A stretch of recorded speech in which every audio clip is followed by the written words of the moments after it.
What's good, peoples? Welcome, everyone, back yet to another episode of Just Jivin here with your host, Tarek. Today, I have with me the lovely Drew Hacker. Say hello, Drew. Hello, everybody. Yes, wonderful. Listen to that wonderful voice. It's amazing. Today, we're going to be sipping on the sipping print. Yeah, you see what I did there? Yes, we are. Sipping on it. Word. And this is a fruited sour with... has like guava and elderberry and acai. It's really good. And honestly, it's one of my favorites. Oh, Tarek, look at that terrible pour. That's fine. I'll be all right. Wow, that's actually really bad. Wow. I don't know what happened. I did better than you this Yeah, time. I know you did. Damn. You did. Yes, you did. I think it's because I gave you so much shit about it before. You did. Look at that perfect pour. I know. Damn. Oh, showing me up on my own show on the first time. I love it. Well, cheers, my lady. Cheers to you. Oh, I think. And congratulations, by the way. This is exactly what I pictured you doing. Being on a podcast? Absolutely. We have conversations about you being on reality TV or doing a podcast or something. Oh, really? This is, yeah. That's awesome. I didn't know that. You're on your way there. Yeah. Oh, thank you. Yeah. Oh, y'all talking about me. We do. Oh, I feel loved, y'all. I feel in love really, really hard right now. Now, Lady Drew. Yes. You went to college. I went to college. I'm still in college. You're still in college? Yeah, somehow. Are you like going for your master's? Kind of. So I'm going for my EDS, so Education Specialist degree. Okay. It's a little bit more than a master's, a little less than a PhD. Basically certifies me to work in schools and Okay. Yeah. So do you want to be like a teacher or like a guidance counselor? So I want to be a school psychologist. I'm sorry, I don't know what Are you intrigued? Well, yeah, because I thought that guidance counselors were psychologists. Yeah, so counselors in schools usually focus more on academics, keeping the kids on track to graduate. Okay. They also do work in mental health too. But for school psychologists, it's a lot of the same stuff. And then you also assess kids for disabilities too. Okay. So I would provide assessments, do that with the kids, testing their cognitive ability, their social emotional health, their academic achievement. Oh, so it's not just sitting down and talking about what's going on. No, there's a lot going on. I see. Yeah. So you must like children. I do like children. I don't know what specific children I'll be working with, like age-wise. Okay. Yeah. Is there an age range that you want to work in? So I started in preschool. I'm being certified to work in early childhood. So that's birth to 5. So you really like kids. Yeah. But now I'm thinking I might like older kids too, like teenagers, I think. We'll see. I'm going to test it out and see what works best. Is it because they're all angsty and not all... I think it's because I resonate with them a little bit because I'm kind of angsty and I'm small and I look like a teenager. Who can resonate with a child? A child. Exactly. Yeah, and see? we're not children anymore. You haven't listened to my episode on children, clearly, because no, I haven't. My stance on that would have been made abundantly clear. Not a fan. Not a fan. Understandable. Why do you think that? Because, well, number one, they're loud. They're self-centered. And I'm a self-centered person, so I can't talk too much crap. Yeah. But at least I understand how to help others and how to be of service to other people. Little children, they just do their fucking thing and whatever. And I get it. Yeah. They're learning about life and all that stuff, but it just doesn't make it any less annoying. They're just so annoying. No, that's so understandable. I think it takes a special person. Oh, she did the whole gesture to herself thing right quick. Like, okay, ma'am. Yeah. Well, the thing is, kids, they spend most of their waking hours at school. Right? Okay. They're with their teachers more than their own parents sometimes. Where they learn the most about life is going to be in the classroom or somewhere at school. And so if we want them to be better, it starts with us, really. Working in the schools, teaching them. Sense. Yeah. And so my goal is really just to do that, to bring kids to the best place they could be eventually when they're our age, having a beer on a podcast. I see. You know what I mean? I see. Okay, well, that is a lofty and wonderful goal to have. You know, helping the kids. Someone has to do it. Yeah. Because I don't think I'm gonna. That's okay. As much. I'm always around people who love kids and whatnot, and I just don't see it. It's like, yo, they're just so annoying, bro. They just do whatever the fuck they want. And it's like, really, you don't know common decency. And yes, you know, it's all about raising them and who raises them and all that jazz. But sometimes it's just like, oh, can you just sit down? Just sit down. You know, for real. I understand you're excited about life and living and learning and all that shit, but I'm older than you. I'd like to know how Tarek was when he was a kid. Oh, I was an asshole. Yeah. I was a dick. Tell me more. Oh my God. I would like fucking, you know, pull girls' hair and whatnot, and, you know, throw people's shit sometimes and just do weird stuff and get into little fights with people and just say fuck you, you know, just yell at people, you know, fucking, you know, jumping on the teacher's back and shit. I was a little asshole. Yeah. Was there anybody, I guess, besides like family, like any adult that you felt like you could still remember and be like, that was a good person, they helped me out? That's a good question. I didn't think about. I don't know. There's got to be. Oh, my teacher, Mrs. Marmo. Shout out Jennifer Marmo. I love you. You're awesome. She's one of my favorite people. She's definitely been influenced. Adults. I mean, I had adults that I was friends with, but aside from a couple of teachers, not really, because I grew up a Jehovah's Witness, so a lot of the people that I knew growing up were Jehovah's Witnesses, and I don't talk to any of them anymore, right? For the most part, yeah. I mean, and the people I do are my age, so there's no adults that I've ever looked up to, as a matter of fact. Yeah. Well, I don't want to be all mean because I know my mom listens to this podcast. I just didn't know. I didn't look up to my parents though growing up. Not to get all gloom and gloom and all that shit. They were cool. You know what I'm saying? Mom, you were cool. If you listen to this, you were fine. But, you know, it's just like, role models. Like, nah, I am the role model. And I don't know where that started and all that. I think probably my gut is telling me it has to do with the fire that I was in as a baby. Something about that probably just shifted something inside me. Yeah. That's probably why I'm not able to turn any of this shit off. And that's probably why I don't like kids, because I never liked kids, even when I was one. I'm like, y'all motherfuckers is annoying. I didn't like hanging out with kids. Yeah. I didn't like going outside.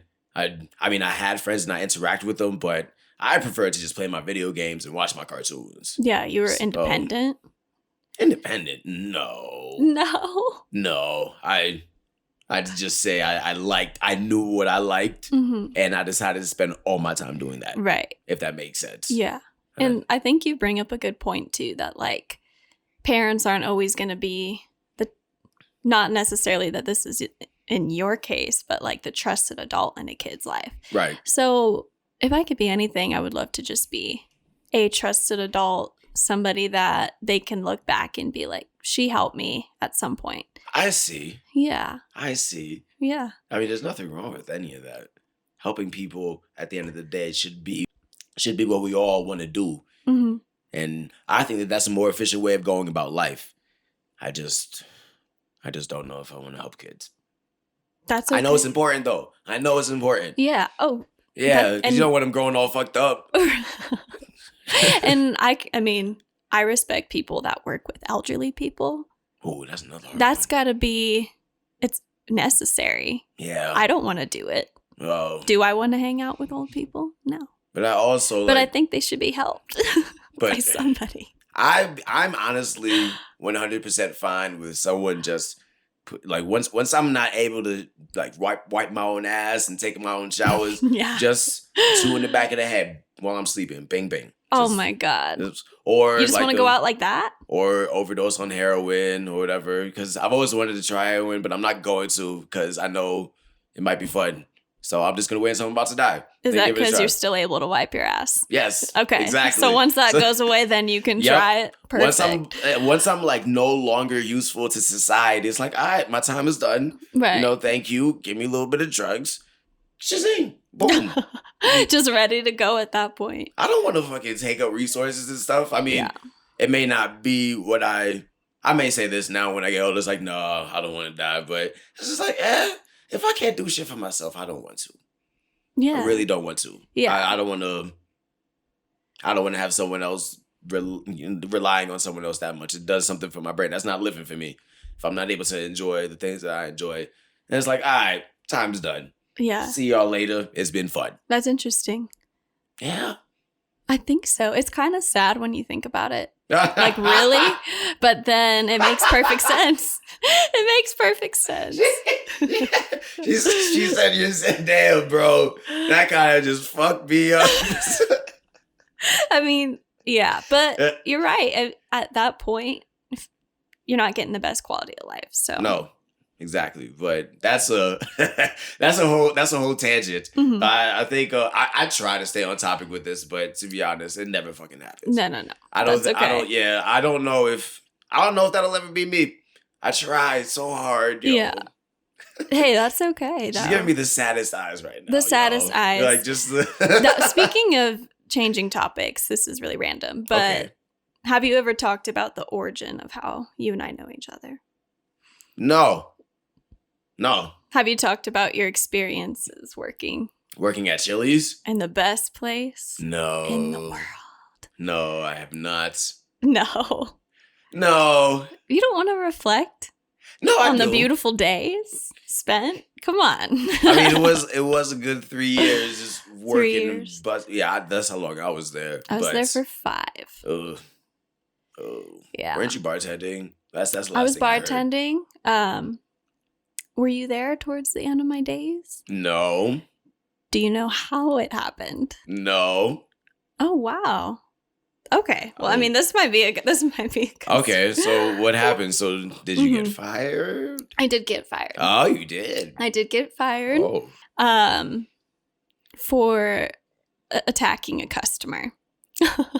Very subtly. Not anything too crazy. No, it's just slight assault. Just slight assault. Okay. Yeah. But you worked there. It's a hard place to work. You deal with a lot of any serving job. Assholes. Yes. You work with the worst of the worst people, it seems like. Yeah. And are we talking guests or staff? Oh, sorry. Oh. Guests. Well, okay. You serve the worst of the worst. Yeah. You might work with some bad people. Yeah. Some of y'all lie. Some of them, yeah. But no, it's just one of those cases of having a really bad customer. Did he get up in your face or something? Kind of, yeah. He was in their past clothes, and the only person in the restaurant was saying pretty degrading things to me. And I grabbed a pitcher of water, I threw it on him, hit him in the head with it. Oh. And walked out. Oh. So that was a catalyst probably for a lot of things. I suppose in your defense, motherfuckers shouldn't have been extra and saying all that shit and being degrading and all that jazz. So yeah. And as a server, it's like, you know what, I get it because I want to do that to people all the time. Yeah. All the time. And it's annoying. And that's what a lot of people say. They just say that I did what they want to do. Yep. I didn't see it that way for a while. Felt kind of bad about it. Really? A little bit. I mean, there's some guilt. A little bit like, why would I attack a grown man? Well. But, you were in the restaurant, so it's not like he was going to fucking try anything.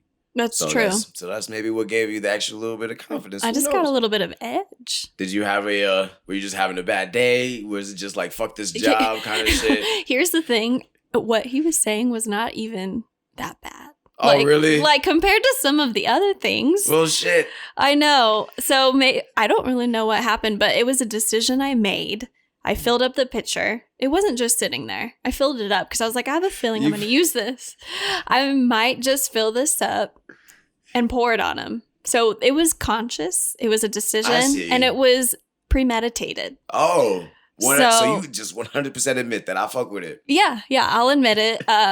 It wasn't like I snapped moment. It was maybe over the course of 10 minutes, I thought, is today going to be the day? Yep. Where I do this. And so I filled up the pitcher. I made it happen. And I left. Today's going to be the day. Today was the day. I feel that. I feel that, Drew. Yeah. So, I'm pretty proud of it now. It's a fun story to tell. Yeah. So. Don't be ashamed of that. No. And then, I don't know what he said. And I'm not going to condone it. But you did what you did. I did what I did. He probably didn't deserve it. But hey. Yeah, but now I just wonder how he goes about life and interactions in restaurants now. Well, he threatened to call the police.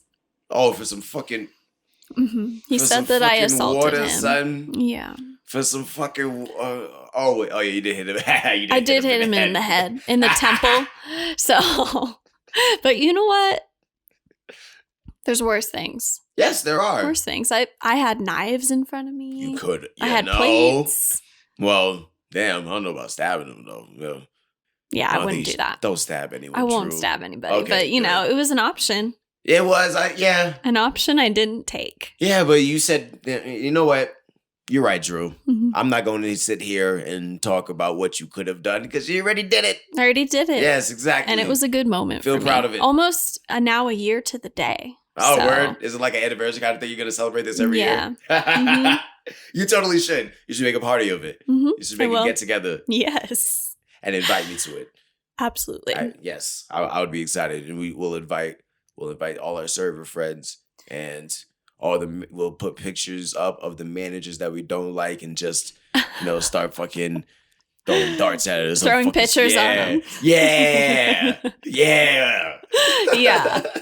Yeah, I'm not Drew. opposed. I'm not opposed. I like it, Drew. Now, a question. What started you wanting to help children specifically in the first place? So, let me think. So, you know how you say you've always just felt like you could never work with children? You hated them even when you were a kid. I don't want to say hate. Okay, but you had a distaste for the child. I like that. Distaste. A distaste. Yes. For me, it's always been the opposite. I've always really gravitated towards kids. Oh. I've always felt pretty drawn to them. I get along with them pretty well.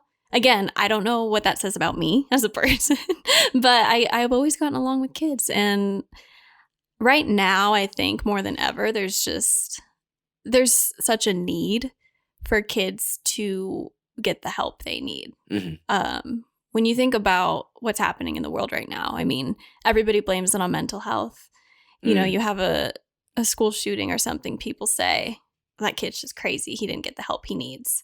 Or, all these kids that are being traumatized by what's in the news and the things they're seeing. And we're living in a pandemic right now. It's like more than ever, people like me that are good with kids, that can connect with kids, should be the ones that are reaching out and, I don't want to say guiding them through life, but helping them, explaining things. Guide. I want people to come on here and feel comfortable, and if they're expressing something in a conceited way, like, I want you to gravitate to that. Right. Guide the children, Drew. Thank you. Guide those kids. Yeah, but also guiding adults. That's going to be a big part of my job, I think. Yeah.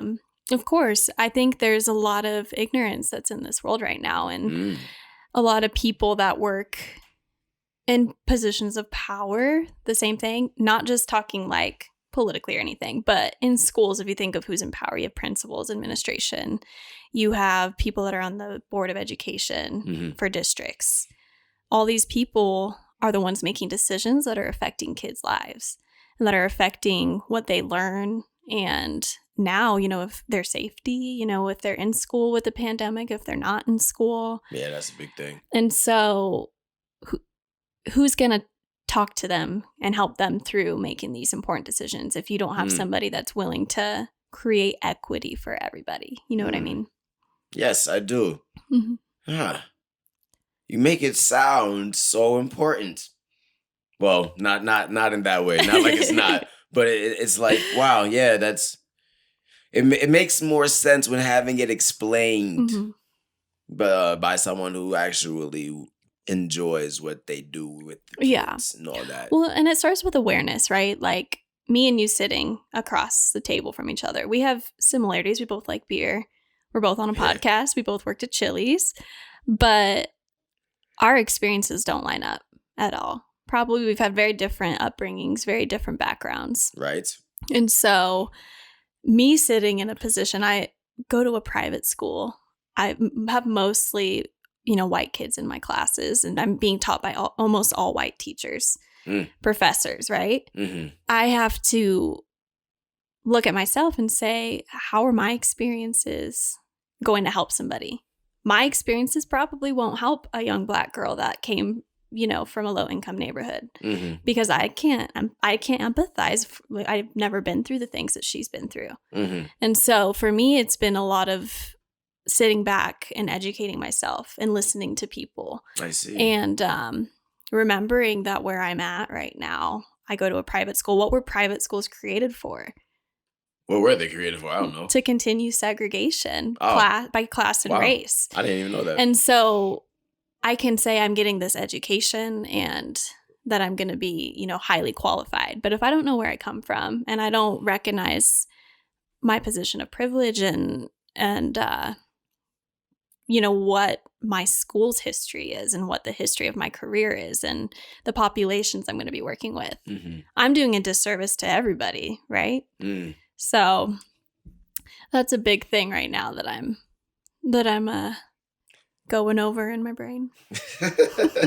I like that end there, going over in your brain. Okay, I mean, to be honest, that makes a lot of sense. It's interesting to hear somebody say that from where you're sitting and all that. I mean, I guess that goes to show that there are a lot more people out there that understand what's going on a social level and are actively trying to understand it and figure out how to, I guess, help it not be that way anymore. Because at the end of the day, I think it requires action as well. I'm just not sure how to go about doing it instead of beyond doing this podcast and whatnot. I'm not sure of how to go about actually changing the way the mold of society is. But it seems like people who understand psychology have a better understanding of the human mind. And Are we going to go there now? Well, yeah. Let's talk about the brain. Yeah. The brain itself is actually really cool. I'm super interested in neuro. That's probably the area that I'll go in when I graduate and when I start working with kids and get more experience. But we learn so much about human experience, like how our culture, our environment, the way we were raised, the values that we have all shape our behavior. But there's also, we're predisposed to a lot of things too. Yes. Don't you think? Yes. Based on, physiologically. There's a lot of, what's the neurological basis of behavior? What causes us to do these things? I don't know. Well, okay, think of a situation.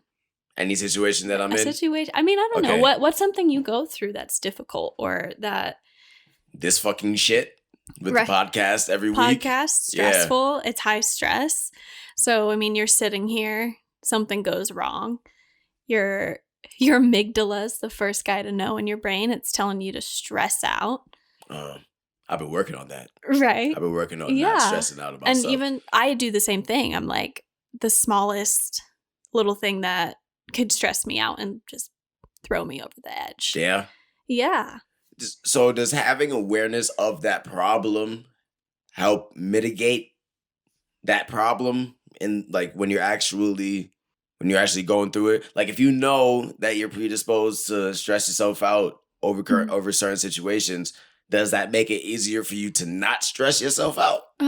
Maybe not. I think if I'm going to stress, I'm going to stress. But if I can at least sit back in the middle of all the drama or whatever it is that's stressed me out and be like, am I overreacting right now? Take the picture for incident. Okay. Okay. Yeah. For example, I'm sitting there. I threw the pitcher. I was threatened. Okay. So I grabbed the picture. My prefrontal cortex said, and I hit him in the head with it. Maybe that wasn't a real threat.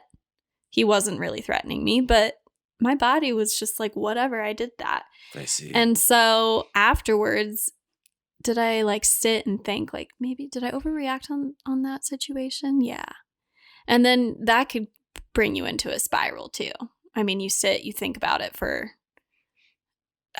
me at least, I have a guilty conscience. So I would kind of just lay in bed at night like, oh God, oh God, oh God, I attacked somebody. And it's not even that bad, right? But of course, like if you have that awareness to be able to say, I'm going to stress about things that don't matter. Mm-hmm. When you're in a situation, maybe a way that you can calm yourself down is saying, this is small. I'm just stuck in traffic right now. I'm okay. Or my microphone's just not turning on, but like, I'm going to be fine. This isn't a real threat. Yes. The lighting's off, but I'm going to be okay. Yeah. Like, it ain't no thing. So I've gotten used to that. Yeah. That's for sure. I do think, to answer your question after a long tirade, I think you can. If with awareness, I think you can probably help yourself out. So I guess the next step in our evolution as humans is to keep the amygdala strong for those situations that do require those quick life or death thinking. Yeah, your skills. Fight or flight, right? Yes, because that is important. I think just being aware of what your brain's doing is important. Yes, looking up, okay, wait, why am I having this reaction? Right? Because a lot of our behavior, aside from fear and stress and anxiety, is all, it's automatic. Can't always control it. So like fear, stress, and anxiety, that's something fear, stress, that we anxiety, can control or can't. If you really, I mean, you can even go dig a little deeper socially and say like bias and things like that. Mm-hmm. A lot, there's arguments that it is automatic and a lot of the times out of our control. Yeah. And so then you have to ask the question, well, what's the influence of that? What created that? Was it just my brain or is it my environment? Is it the society that we live in, Right.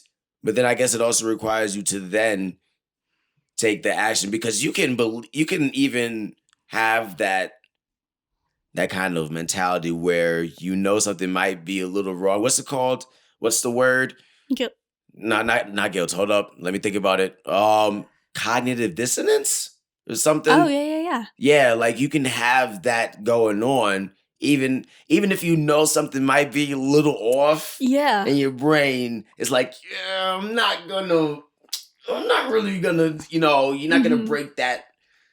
You know what I'm saying? So I guess I'm just saying that it's really important to also be willing to take that next step and actually constantly break or try to break whatever it is that might be a little fucked up. Yeah. But that's hard to do. It is hard to do. I think it takes a lot of self-awareness. You kind of have to unravel your own behavior and undo it. Like, how do you undo the narrative that you've lived with your whole life? One way to do that is going to nature. Out in nature a lot. I like this. Yeah. So far. Oh yeah. That's one thing Colorado's taught me is freaking nature is so useful for just clearing the mind. And while my friends were here, they loved we went to the mountains, we went to Flatirons, and we just walked on some trails and all that jazz, and it was really nice. Yeah. And being able to slow down your brain, I think that's important.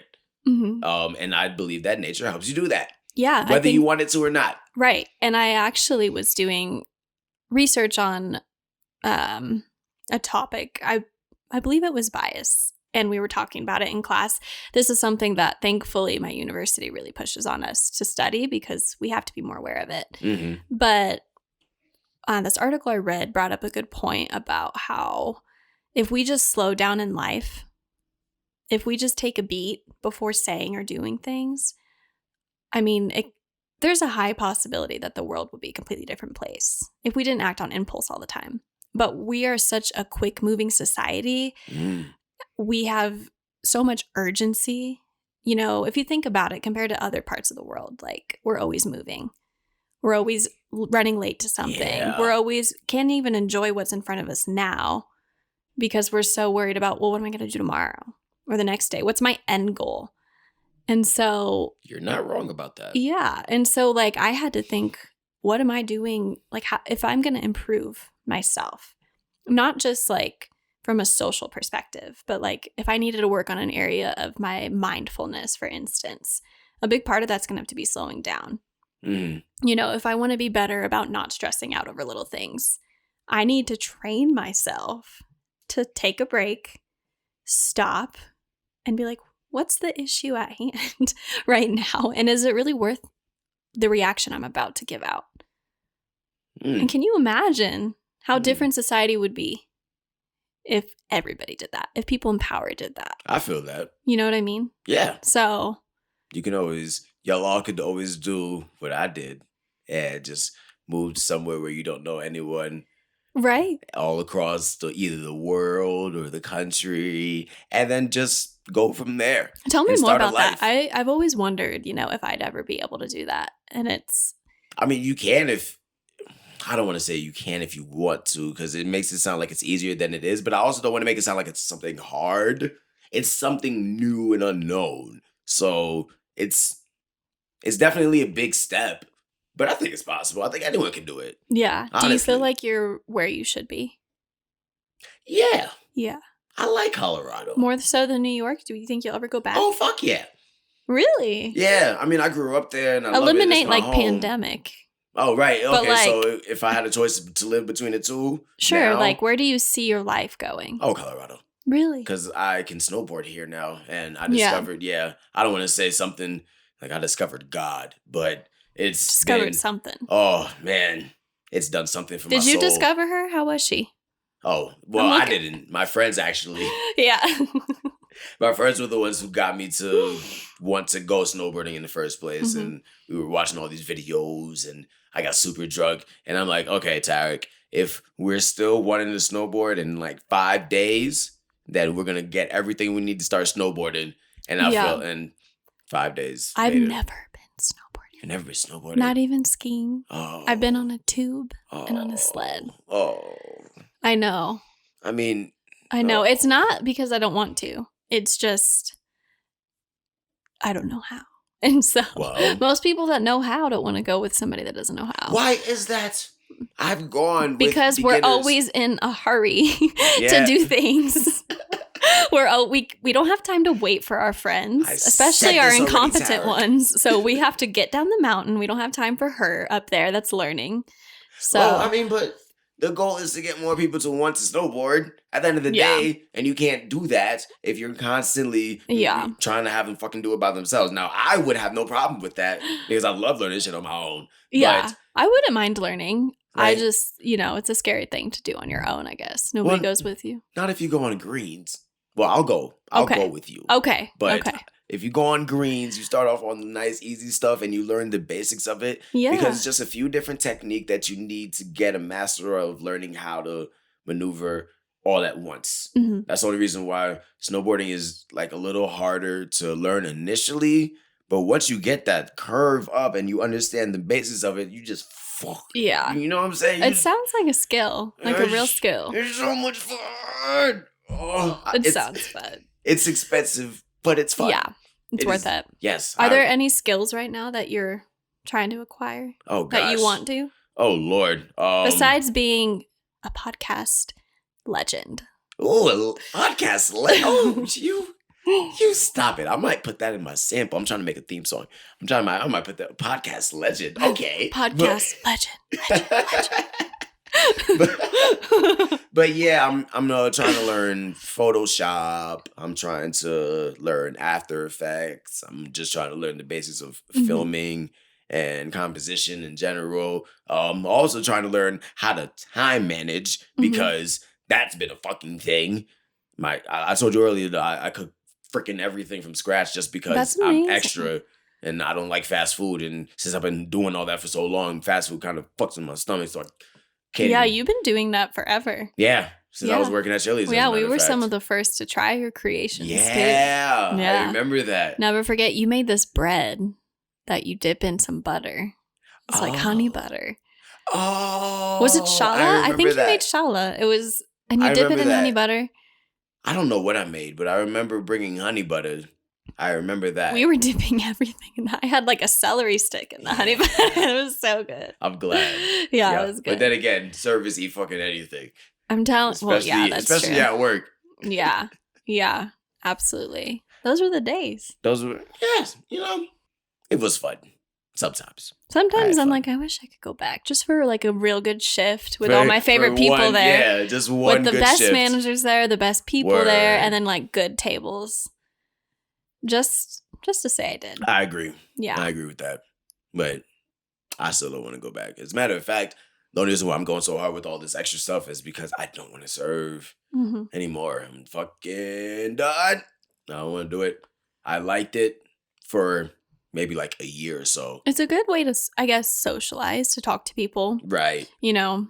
Like that's the one thing that I can't have is an office job where I'm sitting at a desk like looking at a computer screen all day. Yeah. I need to talk to people. Well, and at least with kids, they're entertaining. They're entertaining. They might cuss you out. I've had that before. But like you see, and you don't slap them.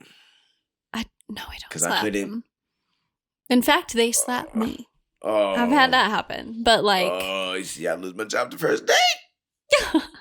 Oh, you let them I know, but there's only so much you could do. You have to go home and kind of laugh a little bit. Really? I wonder if my second grade teacher fucking laughs about that. Did you slap your second grade teacher? No, I jumped on her back. Oh my God. Yeah. Why? Because I was mad about something. I was a very angry child. Okay. Yeah. So really bad. You jumped on her, and what'd she do? Like, how'd that get handled? I mean, she just told me to get the fuck off and started fucking shaking me. It was like, get the fuck off me, guy. It's like, yeah, that makes sense. Oh my God. Yeah, and then the principal got called and, I had to get escorted out of the classroom. And did you get suspended or anything? Yeah, I got in trouble. I had to go to morning detention. So my parents had to drop me off before school, like 2 hours before school, just so that I can go to detention. Yeah, it wasn't after school. Okay, so you didn't get like expelled or anything. Oh, no. See, now I feel like they're expelling kids that are... I heard the story of a kid that was 6 that got expelled. Really? Yeah. Damn.